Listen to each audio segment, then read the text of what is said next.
Welcome to the What is Stoicism podcast.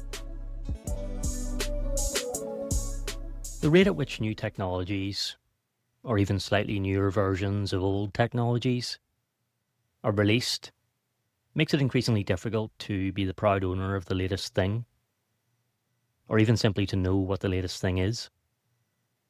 Smartphones have progressed from bulky bricks with few features and limited battery life to sleek devices that can do almost anything. The earliest mobile phones would have astonished ancient philosophers, and yet the latest versions now make even the ones that immediately preceded them seem outdated. This constant cycle of novelty can quietly shape our desires. It can train us to think that what we already have is no longer enough. It can convince us that the next version, the next upgrade, the next device, the next app will somehow improve not just our convenience, but our lives. The Stoics would urge caution here. As Cicero notes in his Stoic paradoxes, the ancients also had to make judgments about which external things were worth desiring. They understood that many things commonly called goods were not truly good in themselves. Cicero praises the prudence of earlier generations, who recognized that transitory and impermanent things may be called goods in name, but are very different in reality. The Stoics viewed virtue as the only true good in life. External things, wealth, possessions, reputation, technology, status, could be preferred or useful, but they could not make a person good. Their value depended entirely on how they were used and by whom. Cicero makes this point sharply. If something is truly good, he asks, can it become harmful in the hands of a bad person? Can a person be considered good simply because they're surrounded by things people call good? Clearly not. The same possessions can support good actions in one person and enable harmful ones in another. A tool is only as good as the character of the person using it. This doesn't mean we should reject new technologies or try to live as though modern advances don't exist. The Stoic lesson isn't that devices, comforts, and innovations are bad. It's that they aren't inherently good. Owning them won't make us better. It's up to us to use them well. A smartphone, for example, can help us learn, connect, create, navigate, and serve. It can also distract us, inflame envy, waste our attention, and encourage constant comparison. The device itself isn't the moral issue. Our relationship to it is. We must therefore be mindful that such things don't lead us away from virtue or from good acts done in service of others. We need to moderate our use and free ourselves from the desire to always chase the latest version. After all, in the blink of an eye, it will no longer be the latest version. There's something revealing in the fact that countless technologies, versions, devices, and apps have already been consigned to the scrap heap of history, while philosophy and virtue continue to endure. But the desire for the latest thing isn't the only way modern life can disturb the mind.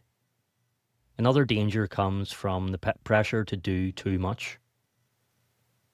Seneca tells us that one of the ways we make ourselves susceptible to anger is by taking on more than we can reasonably manage.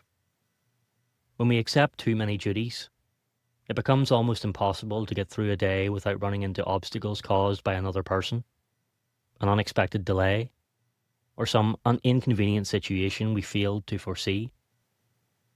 Such circumstances make the mind ripe for anger.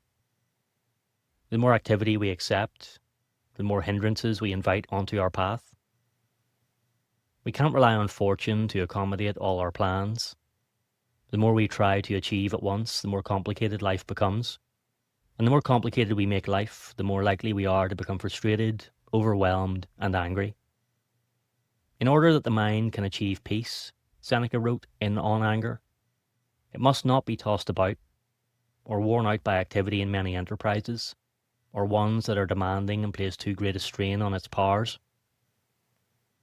This is a useful warning for a world that rewards overextension. We're often encouraged to upgrade constantly, produce constantly, respond constantly, improve and remain available constantly. We're surrounded by tools that promise efficiency, and yet many of them simply make it easier for us to overload ourselves. We don't always attempt manageable tasks. Instead, we attempt too much, and then become angry that reality doesn't make our excessive ambitions easy. Seneca's advice is to measure both ourselves and the task before us. We should understand what we're attempting and what we're currently capable of. Not what we might be capable of under ideal conditions, not what our most energetic self could manage once in a while, but what we can reasonably sustain now.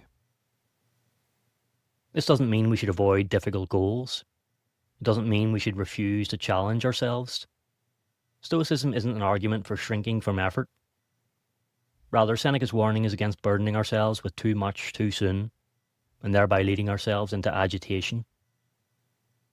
A better approach is to move by small steps taken consistently. We begin within the scope of what we can cope with. Then, through practice, that scope widens. We become capable of more because we built capacity, rather than merely demanded it from ourselves. In this way, we reduce overwhelm, we limit frustration, we protect ourselves from anger. There's a common thread between the desire for the newest thing and the habit of doing too much. Both arise from a failure of moderation. We want more than we need. We take on more than we can carry. We assume that more possessions, more tasks, more upgrades, or more achievements will make life better, when very often they make life noisier. The Stoic remedy isn't total rejection, but wise limitation. Use technology, but don't worship it. Set goals, but don't overload yourself. Accept responsibilities, but don't become enslaved by busyness. Prefer useful tools, but remember that character matters more than equipment. Seneca summarizes the point well. Let our activities be neither trivial nor over-ambitious. Let us keep our hopes within sensible bounds. Let us attempt nothing that would make us surprised by our own success, even if we succeed. In other words, live within reason. The latest thing will soon be old. The urgent task may not be as urgent as it appears. But the need to act with wisdom, moderation, courage, and justice remains as relevant as ever. That's the technology of the soul that never becomes obsolete.